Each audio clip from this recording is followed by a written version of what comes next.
Paul Howe, CSAT Way. I want to do a long-term after action on LaRue knockdown steel targets. Been using them for over 20 years right now. So again, if you're a trainer or in the industry, it's a good piece of gear in my opinion. So what do I use them for? Well, I've used them for rifle medical, pistol medical, vehicle roll-arounds, vehicle assaults, suppression drills. I'm going to talk about safety, maintenance, and miscellaneous items here. We're going to take you in the classroom and then take you to the range and show you what we do, how we do it. So rifle medical, I usually put steel. This is my general rule, is about 80 yards or further. So we use cover, we have them engaged, they take a hit. I usually do a leg hit on the rifle, and then we keep them in a circle. So we just paint the ground, make a circle, and then we can have them use the vehicle as cover. We can, if we do an arm hit, we can put the rifle on the vehicle.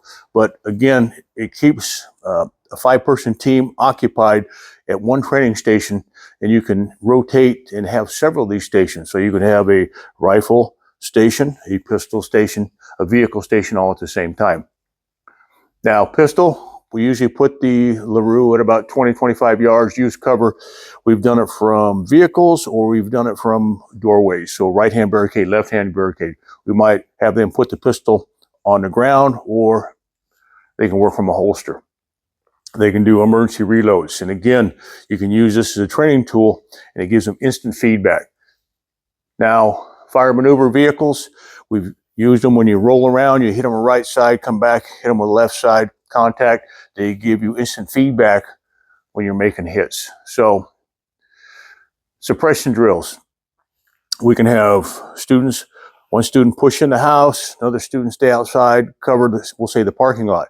Well, that LaRue keeps that outside student busy. What they can do is suppress, keep it suppressed. Do 360 scans, keep it suppressed. Safety and leveling, pretty simple. We'll take you to the field. All it takes is we use a hard tooth rake, a level. We calibrate it. I can tell generally how to touch it, how much resistance that it'll knock down. But in the end, we shoot it, either rifle, pistol, to make sure it will fall over. Now, the only safety is we'll tell you and we'll show you in the field. Let it fully reset before you hit it.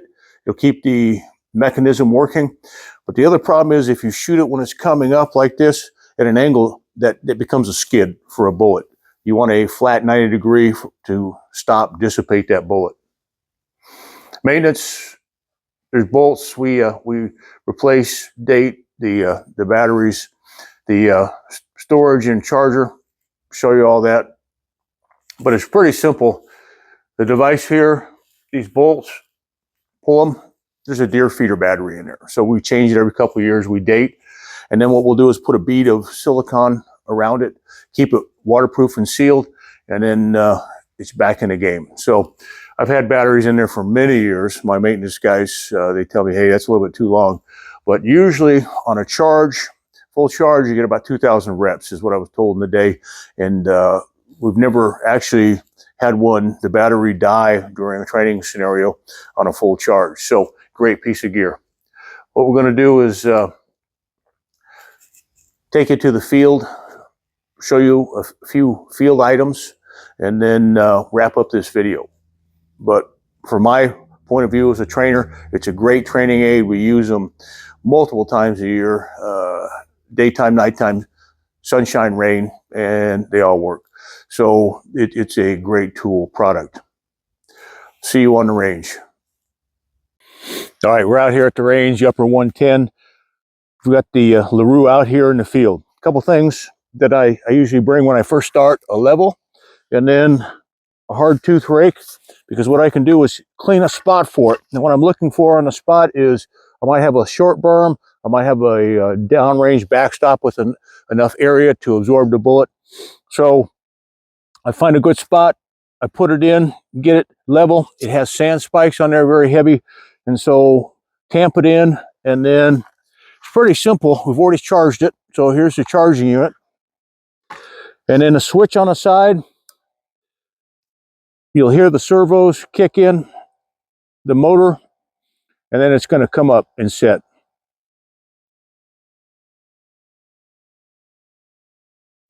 Depending on the charge, initially, I think I was told 2,000 reps out of one charge. Now, if it sets here, it should be good. Now, we can test it. One way to do it is just to push it right here.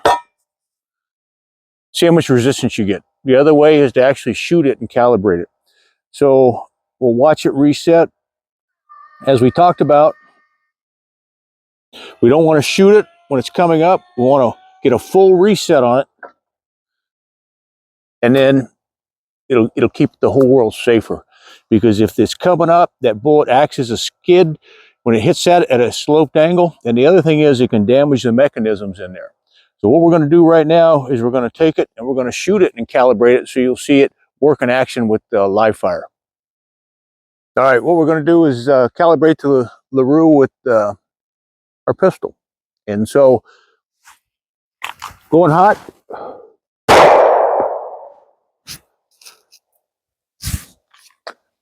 Now, it'll settle sometimes, and you may have to go tamp it down. This is really soft sand. But if it doesn't fully reset, you may just have to re-level it. But other than that, these are great devices. You may like it on hard dirt versus soft sand. It's up to you and your terrain that you're going to work in. You take care, be safe. I will see you on the range.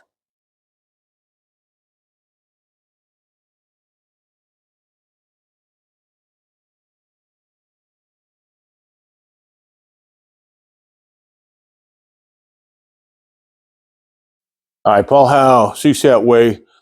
If you like our videos, we have a Mighty Network webpage and over 400 and probably 60 to 70 videos on it right now. Everything from operator level to instructor level. So if you want to continue your training and you can't make it to the range, this site is available. Hope you like it. Give us feedback because we're always trying to make it a little better. It's organized, structured, just like we'd run a shooting course. So appreciate you guys watching. You take care, be safe. Hope to catch you on the range or in a class.